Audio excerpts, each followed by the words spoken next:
વાવ, બાકી આજે ખીચું ખાવાની મજા પડી ગઈ હો. સાસુમાએ શું ખીચું બનાવ્યું છે આજે?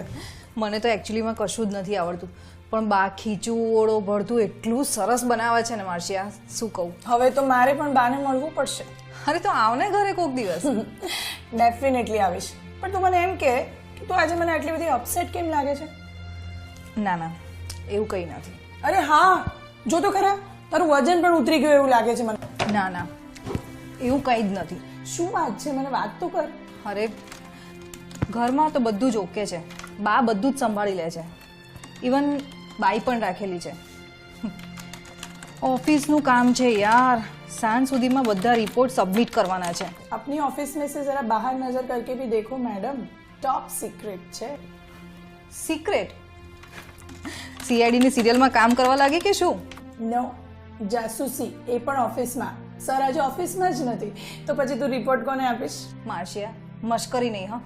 અરે મને સાંજ સુધીમાં રિપોર્ટ સબમિટ કરવાના છે યાર. અરે નો ડિયર, આઈ એમ સિરિયસ. સર આજે ઓફિસમાં જ નથી.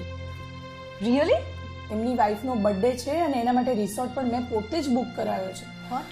हाय, हमें भी कोई उड़ा के ले जाए, પણ हमारे वो दिन कहाँ. એ માર્શિયા, આ પેલું hastmadam.com પર તારું રજિસ્ટ્રેશન કરાવ્યું હતું રાઈટ? તો કંઈ મેળ પડ્યો નહીં? હા એકચ્યુઅલી, પણ સાચું કહું ને તો મને પુરુષ લોકોની મેન્ટાલિટી જ નથી સમજાતી. સાચું કહું માર્શિયા, આઈ નો કે મને બધા સ્વાર્થી ગણે છે. પતિથી જુદા રહેવાનું નક્કી શું કર્યું, ડિવોર્સ સુધી વાત પહોંચી ગઈ. પણ એવું નો ના કે હું સ્વાર્થી નથી.